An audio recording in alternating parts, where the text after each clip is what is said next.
मैं गजानंद अग्रवाल काउग्रेजिंग.com से। आज हम एक बहुत ही इम्पोर्टेंट मुद्दा डिस्कस करने वाले हैं और वो है दूध, गाय का दूध, गाय का घी। हमने सुना है कि गीर गाय का दूध बहुत बढ़िया होता है, ऐसा गीर गाय रखने वाले कहते हैं।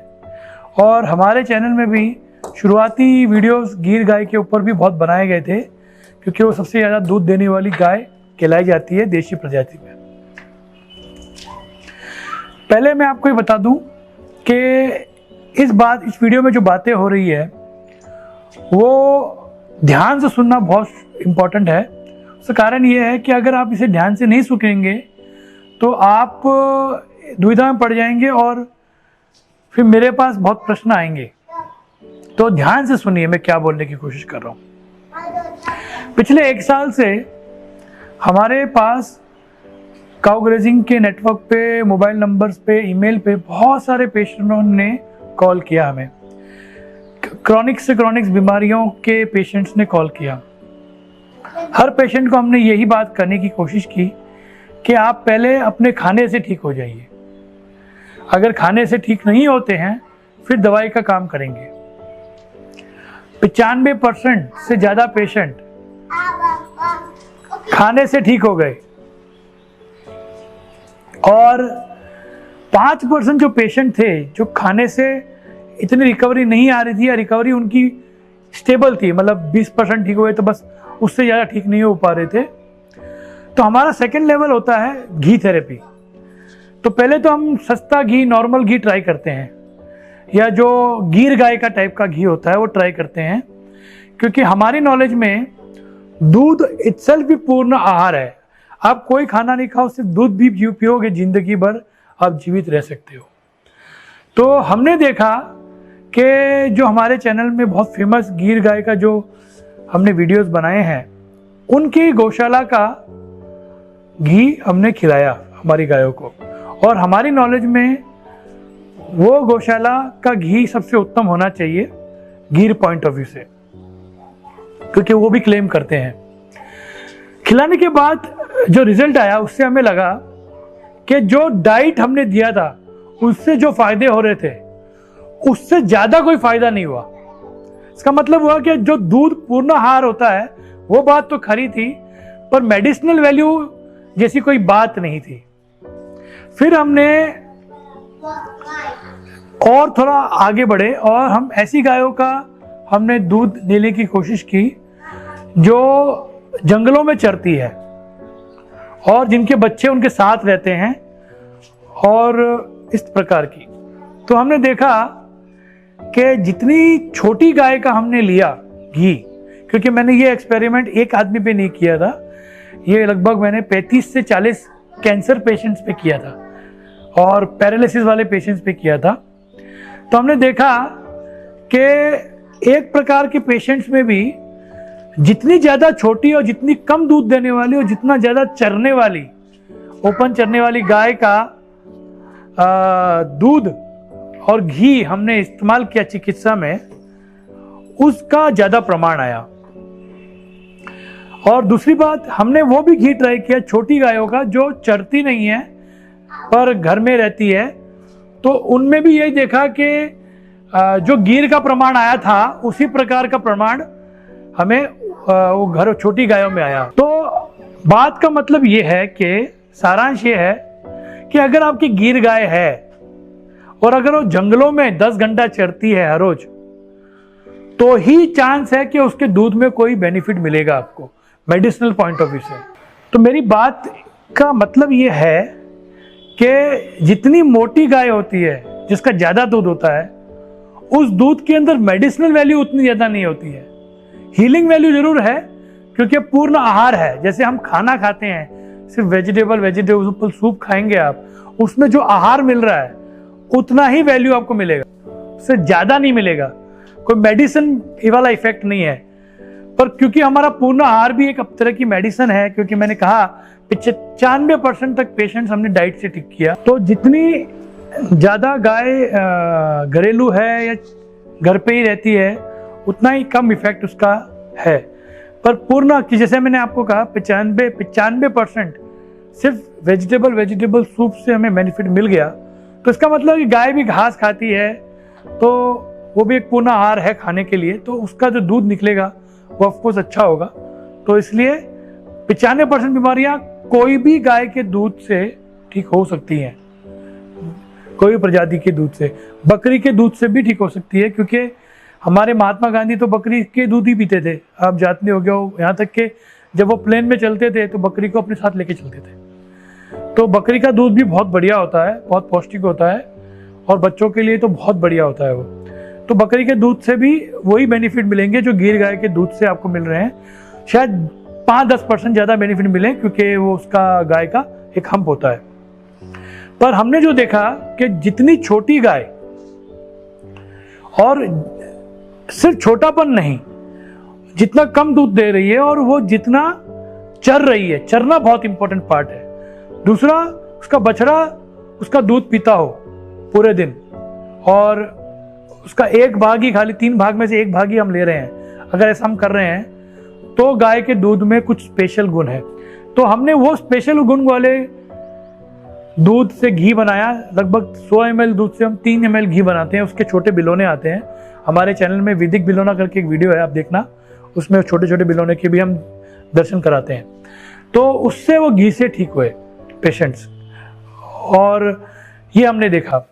तो ये हमारा आज का मैसेज है कि आपके आसपास की जो गाय है, जो आप देसी कहते हो, लोकल देसी गाय, उसके अंदर हम्प भी छोटा होगा या होगा नहीं, जैसे लगेगा कि नहीं है, पर वो भी अच्छी प्रजाति है।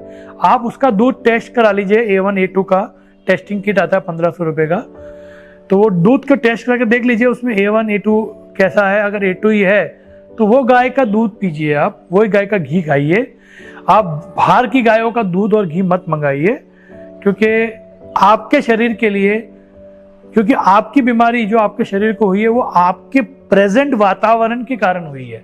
जो खाना आप खा रहे हैं लोकल, जो सांस आप ले रहे हैं, बैक्टीरिया ले रहे हैं, उस वातावरण के कारण आपको बीमारी हुई है।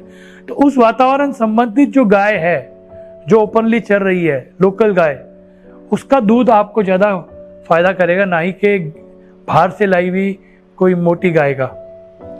तो मेरे हिसाब से हम पूरे भारत के लोगों को समझना चाहिए कि भारत में 1500 से ज़्यादा प्रजातियां हैं गायों की, और भगवान ने हर लोकेशन के हिसाब से हर 10, 15, 20, 50 किलोमीटर पे प्रजाति चेंज की है, और वो उस क्लाइमेट के हिसाब से बनाई है। तो भगवान पे भरोसा कीजिए और अपनी लोकल प्रजाति का दूध का घी बना के खाइए अगर खाना हो तो, और आपका स्वास्थ्य हमेशा मेंटेन रहेगा। तो ये बात मुझे कहनी थी। मित्रों, एक और बात मैं आपको बताना चाहूँगा। मैं आज तक सुनते आया हूँ, लगभग 10-12 साल हो गए, कि A2 मिल्क ही हमारे शरीर के लिए बहुत बढ़िया होता है, जो बात सत्य है। देशी भारत की प्रजाति जो गाय की है उसका ही दूध अच्छा होता है, बाकी दूसरी प्रजातियों का दूध अच्छा नहीं होता। तीसरी बात ये सुनते आया हूँ कि विदेशी जो गाय है वो गाय नहीं है, वो सुअर है, और उसका जो दूध है वो अच्छा नहीं है, वो तो बात कही गई है। दूसरी, उसके अंदर सुअर का जीन मिलाया गया है। तो पहले तो मैं आपको इस पूरे कहानी को समझाने के लिए एक स्टोरी समझाऊंगा और भगवान का सिस्टम समझाऊंगा। हमारे इस्कॉन मंदिर के लंदन वाले मंदिर में, लंदन मैनर के मंदिर का नाम उसको कहते हैं। लंदन मैनर में क्या हुआ कि उस मंदिर की जो ज़मीन है और जो 100 कमरे हैं वो दुनिया के फेमस सिंगर जॉर्ज हैरिसन, जो बीटल्स के ग्रुप के थे, उन्होंने दान दिए थे। ये लगभग 50 साल पुरानी बात हो गई, 40-50 साल पुरानी बात हो गई। उस मंदिर में एक गौशाला है और भगवान की जो मूर्ति है उनका एक सेपरेट एक बंगला है, जिसमें 25 साल में जो भी ड्रेसेस भगवान को गिफ्ट आई वो सब ड्रेस का पूरा कलेक्शन उस बंगले में है। तो जब भी कोई त्योहार हो या हो तो उन ड्रेसेस में से पहनाया जाता है। मंदिर ने भगवान की सेवा करने के लिए एक स्पेशल भक्त को बुलाया और वो एक विदेशी थे जो बहुत फेमस भक्ति करते थे और भगवान के लिए बहुत अच्छी सेवा के लिए जाने जाते थे दुनिया भर में। तो वो भक्त ने क्या किया कि 12 प्रकार के मिल्क स्वीट्स, दूध से बनने वाले स्वीट्स भगवान को देना शुरू किया। अब क्या हुआ कि ये जो दूध की मिठाइयाँ देने शुरू की, तो 1 साल बाद वो जो 25 साल से बने हुए जो बंगले के अंदर जो कपड़े थे भगवान के, वो एक भी फिट नहीं हो रहा है भगवान को। भगवान थोड़े मोटे हो गए और पूरा हमारा इस्कॉन का जगत, पूरा दुनिया भर में सब अचंभित हो गए, यार ये क्या हुआ, ये भगवान को मिठाई खिलाने से भगवान मोटे हो रहे हैं। तो ये बात एक बहुत इंपॉर्टेंट, ये कुछ साल पुरानी बात ही है जो हुई। अब मैं आपको बता दूं कि आप अपने घर में भगवान को भोग लगा रहे होंगे, पर जरूरी नहीं है भगवान आपका भोग ले रहे हैं। भागवत में ये इसका डिस्क्रिप्शन है कि भोग कैसे लगाया जाता है और किस प्रकार का भोग भगवान एक्सेप्ट करते हैं। और भगवान की 8 गोपियाँ होती है, पहले उनके थ्रू टेस्टिंग होती है कि वो भोग अच्छा है या नहीं है।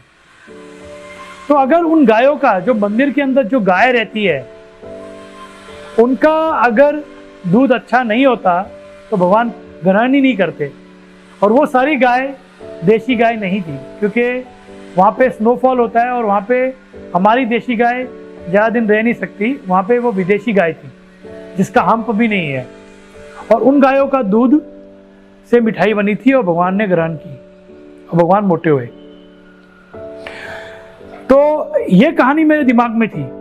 फिर हमारे इस्कॉन के 400 से ज़्यादा फार्म विदेश में है, इंडिया के बाहर, और वो बहुत सारे फार्म ऐसी जगहों पे है जहाँ पे बर्फ गिरती है। तो उन जगहों पे ज़्यादातर विदेशी गाय ही लाई जाती है।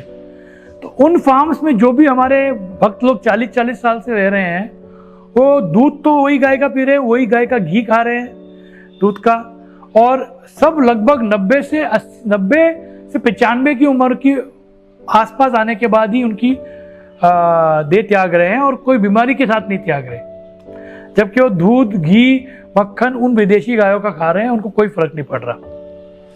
तो ये बात दूसरी बात हो गई, ये हमने देखा है, हमने सुना है। तो ये बातों को सुनकर फिर मैंने, हमारे चैनल में भी हमारे मित्र हैं कुछ, वो बहुत गलत बोलते हैं विदेशी गायों के लिए, उनकी बातें सुन के मेरे दिमाग में ऐसे हो गया कि क्या हो रहा है ये, यहाँ पे तो हम देख रहे हैं कि प्रमाण अच्छा है और यहाँ पे खराब बता रहे हैं, और खराब है भी शायद। तो फिर एक बार मुझे फोन आया, पेरिस के पास में बोर्डो करके एक सिटी है, वहाँ पे मेरे एक शिष्य कहूँगा तो शिष्य है, मित्र हैं, वो आयुर्वेदिक डॉक्टर भी हैं और पर फ्रेंच पर्सन है, लेडीज है, शक्ति नाम उनका है, हमने शक्ति रखा है उनका नाम, उनके गुरु ने। उनका फ़ोन आया, मुझे कहा कि मेरे पास एक 4th स्टेज कैंसर पेशेंट है, मेरे पास देसी गाय का घी नहीं है, देशी गाय का गोमूत्र नहीं है, और मुझे क्या करना चाहिए। तो मैंने कहा कि आपके आसपास की जो लोकल गाय चरती है जो जंगलों में, जैसी भी हो, उसका दूध पिलाना चालू कर दीजिए और ज़रूरत पड़े तो गोमूत्र भी उसका ही दीजिए। फिर मेरे को कोई बात मालूम नहीं पड़ी क्या हुआ उसके, मैं भी भूल गया था। 4 महीने बाद मेरी बात वापस हुई उन्हीं से, उन्होंने कहा कि 4 महीने तक हमने वो दूध और घी उनको दिया, उनका कैंसर बढ़ना बंद हो गया। तो मैंने बोला क्या बात कर रहे हो, अच्छा तो अब वो कहाँ है पेशेंट? बोला पेशेंट हमारे यहाँ से चले गए अभी, क्योंकि उनको लग रहा था कि वो ठीक हो गए हैं, वो चले गए अभी आगे का मुझे पता नहीं है। तो मैंने बोला वो गाय की फोटो भेजना। तो गाय की फोटो मैंने देखी, वो दिखने में तो जर्सी और ब्राउन स्विस जैसी दिखने की थी, पर वो जंगलों में चरती थी। उसका दूध का टेस्टिंग नहीं कराया, पर मेरे हिसाब से वो दूध का टेस्टिंग में A2 ही आएगा, A1 नहीं आएगा। दूसरा हमारे को एक खबर और आई, ग्रंसी करके एक HF वेराइटी है इंग्लैंड की, जिसके दूध की टेस्टिंग हुई थी और उसका भी A2 मिल्क था और उसके भी हम्प नहीं है, कोई ऐसे गायों के देशी गायों के लक्षण नहीं है, पर उसका दूध A2 है। तो फिर मेरा ये सारांश ये रहा कि अगर कोई भी जीव, कोई भी गाय आप लाते हो, उसको उसका क्लाइमेट आप देते हो।